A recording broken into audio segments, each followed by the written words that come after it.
Fatala fatu le nei foi so fau mai Samoa ai o le tautua lau Samoa Entertainment TV le manu fa fonga mai ni sila au se talia mo fela bala lo lango le ema o mai e tatu fa salama ia lo maya o le tautua le nei fai pea lau Samoa Entertainment TV.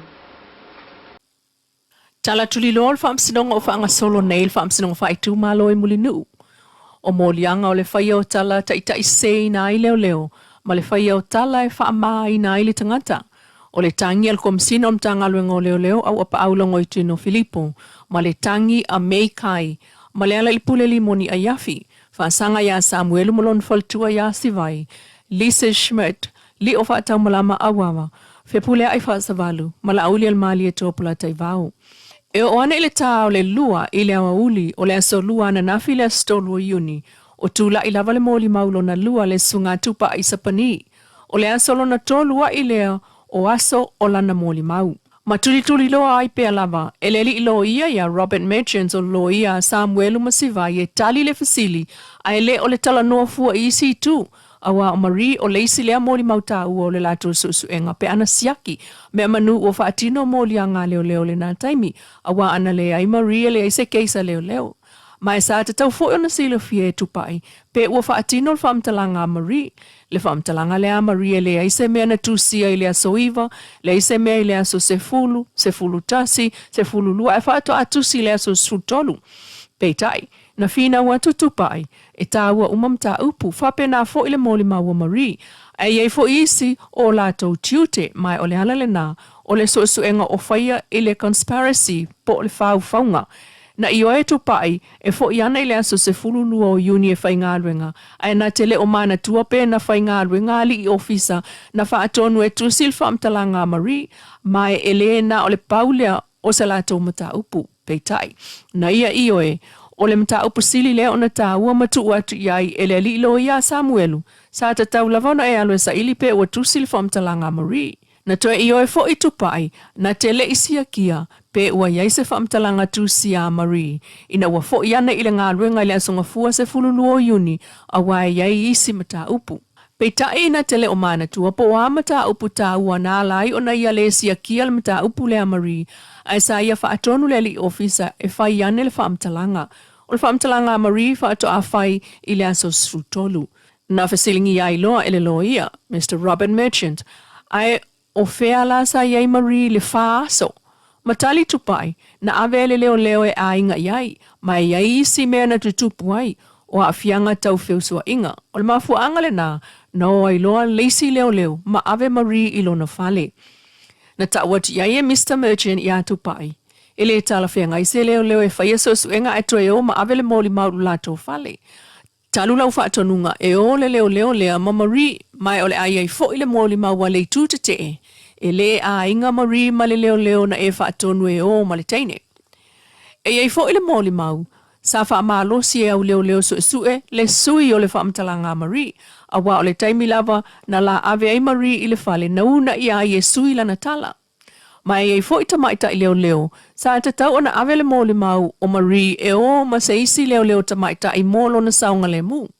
Peita ina tali tupai, o le leo na o ma Marie na ave i ai ona e saunga le mu ai, mai o le tama e whailon to o lua. Sa tali tonu lava, e sefe ai Marie i le whale o leli i leo lea. Ma leisi tu, na mana o leli i leo lea e o ma Marie, mai sa mana o i fo i Marie. E o ma le leo sue. Mai e fo i le mafuanga, na whai aila na whai unga, ona o isi a fianga. Peta e leiso na iloa i le tau mawhai ai o leo e suia se whaamtalanga Marie. E fo i tamaita i leo, a sa iai lavalona talitonunga e saunga le mu Marie, i le ali i leo sue na lao. Ai silo na e fsil sa o lava, i le leo pe asa we whaila na mol mau awana tali tupa e na te leiloa. Matu uatulo iai e Mr. Merchant, e te leiloa awa e tele iai. Ma whautua pea le lo ia i atu pai. E tali le fesili, a wana te iloa le lei lava, e le fetaui leo o se leo, ma se moli mau i le fale. A e tali tupai, o lana whaatonunga e o e whaile whaamtalanga Marie. E nisi o tala mai lava le whaamsinonga. I le vai aso taluai, na angi ai o le whaamtalanga mua Marie sa whaiel susu e ngā li o whaatamalama, Na taua e Marie o la ua ma Samuelu na iai le pōna la vea ai tu au, ma vea ai Marie ma leisi moli mau. Petai, o mai le whaasalonga i le moli mau lona lua, o finau mai iai nei tupai, na la tau ave Marie ma Samuelu i le awala na maliwa ai tu au, o i inana sui ane ai le tala Marie le iai, ma ave iloa Marie leo e whaila na whaaptalanga e pe ona taua ilunga. Fa aso muli ane, fa ato atusil whaamtalanga suia a Marie i leo. Ai ole umane o na longo la auli le taunu unga le susu e ngā whai whaatasia li o matupai, ma angia ane ai loa whaasalalau ngā Samuelu i lunga o le Facebook, ma manatu ai loa tupai wa tatau o na tā ofil whaasalalau ngā lea. Ma i oi ai fo i tupai, o le umane o na saini o le whaamtalanga Marie, ele i ai vai tele le pō na mali waitu au, whai ai loa la tō susu e ngā whaasanga i a Samuelu malon tōlu o si vai, ma ia tauai e se umamea, le na sawai, ma atili ai ona vevesi le tunu. O le umane o le video se te malu olua tolu, na toe sa ili ai loa e leo Samuelu ma sivai ma Marie. Na toe te tai e le lo ia a Samuelu le mata upu, i le no fuanga na la vea ai tu awe pe o na tau e tupai, sa o i ai ma Marie ma Samuelu, ma sui ai le whaamtalanga Marie le i ai. Ai le ai mani whaamau ngā tupai o le nā taimi o le susuenga. Ma tau e tupai, e le whetau i lava tala Samuelu le mamao se fulumita lea na ia po e ai le atau le taamale, ma le tangata na lavea. Peitai, na i oe tupai e mawhai e Samuelu na alue pu e le ata. Ai o le pōna pu e ai, e le whetau i tala Samuelu, ma tali atu le lo ia. O le 5 mita na pu e ai le atau le tangata na lavea, e iei fo i mo li o le telefoni. A le fina wa tupai e le mawhai e se telefoni, o na whaatino le pu e ina o le ata. Ma ta uatu le loia i atu pa e le whetau i ma oe lau finau. Toe, tau tele i oe su e pena iei Samuelu. Ai ulfa atonu ngal komisina na tau woe fai, ma su e ia wha maoni e pepelo Samuelu ma sivai.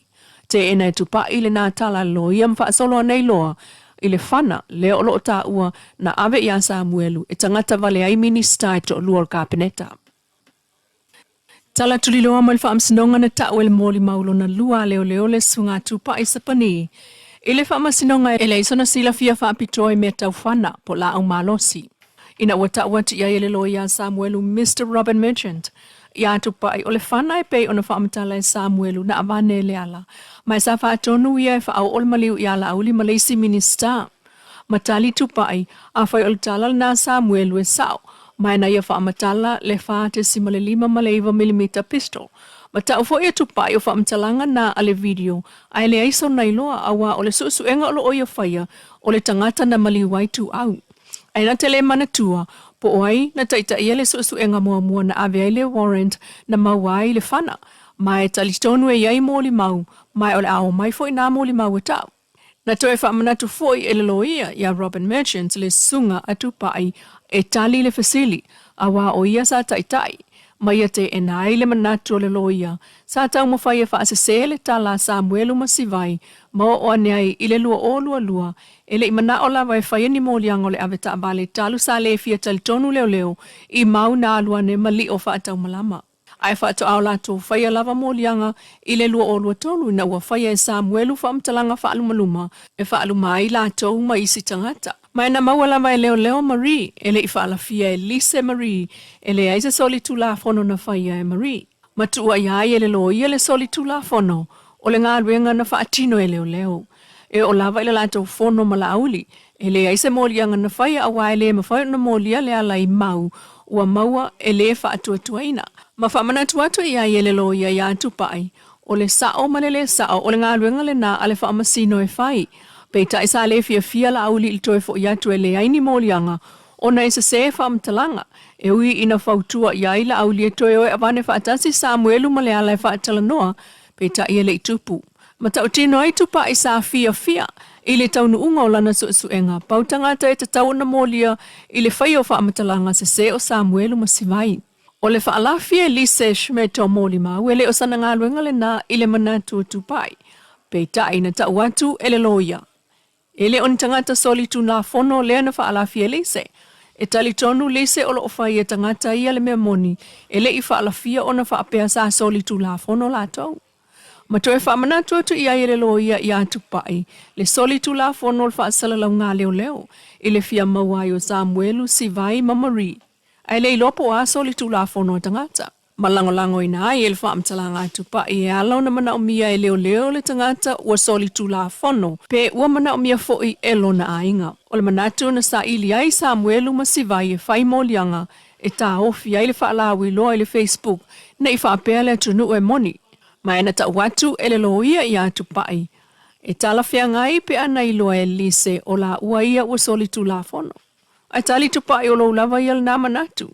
E tuli loa ina pea le mata upul nei le so. Lau Samoa Entertainment TV malana tautua mai Samoa le nei fo iaso, papupunga le aso atai au.